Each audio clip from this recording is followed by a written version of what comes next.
an act to alter the Constitution of the Federal Republic of Nigeria, 1999, to review the description of Islamic law in the Constitution as related matters, HB 1502. I so move, Mr. Speaker. The section you're referring to, if it is removed, the word personal is removed, the implication immediately is that Islamic law will now have a general application with respect to criminal law across the country. The word personal there was put for a purpose. So if you remove it, that's the implication. It will have great consequences.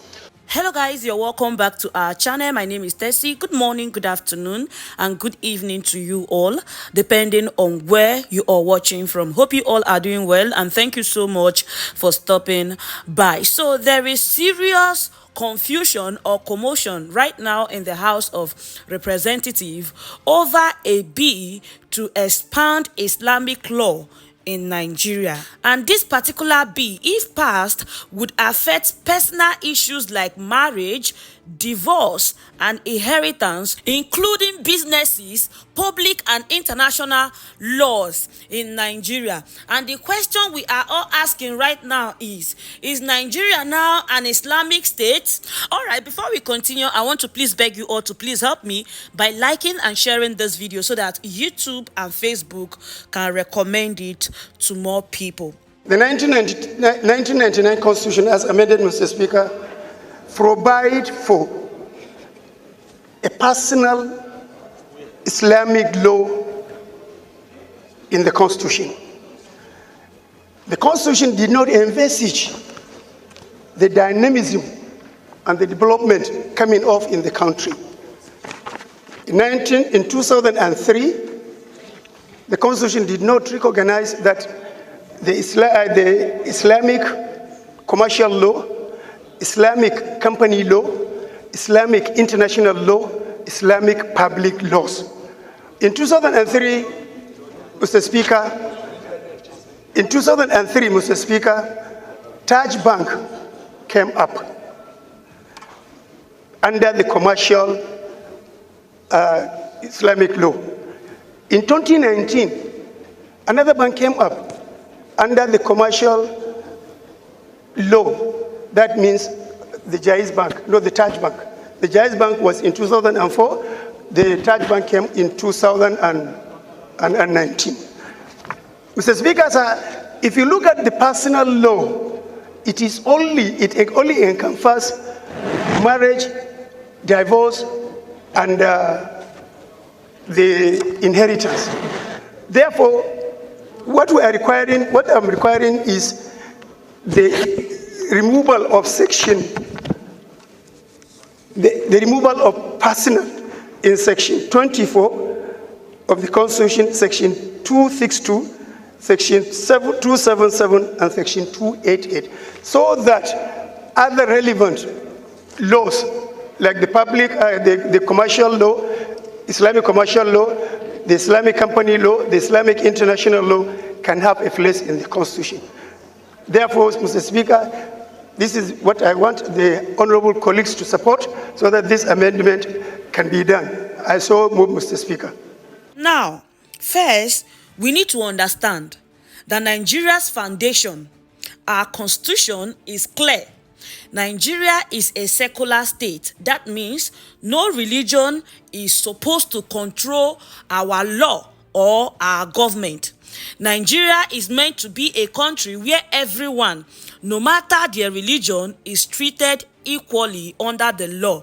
At least that is what we are told. But here we are debating a bill that would bring Islamic law into areas far beyond personal matters.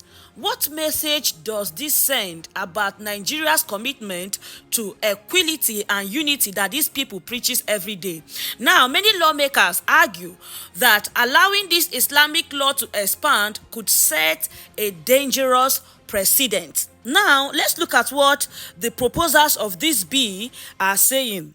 According to them, they argue that this expansion is about economic benefit and financial inclusion, especially through Islamic banking. Banks like Taj Bank already operate on Islamic principles, and they say this change would make their services more accessible to all Nigerians, not just Muslims. They claim it will remove misunderstanding and encourage more people to use these financial services. Thank you, Mr. Speaker, my respected colleagues. I want to comment as the second to the last speaker spoke. In fact, the bill that was moved by the sponsor, we are supposed to commend him. I agree Nigeria is a secular state where we have different opinions, traditions, religion, and what have you.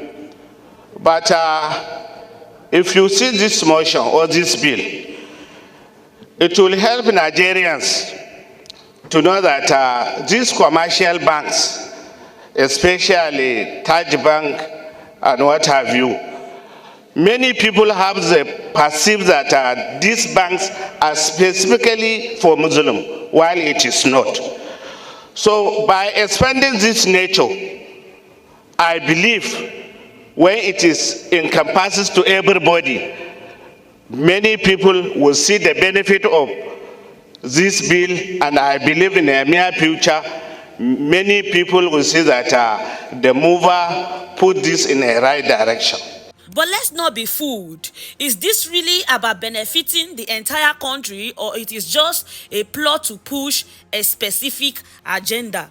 Supporters of this bill says it is about financial inclusion, but the reality is far beyond what they are saying. It is important to note that expanding Islamic law in Nigeria could grant a specific religious group more influence, turning what should be a shared legal system into something exclusive. Does these lawmakers really think about the Nigerian people before proposing any bill?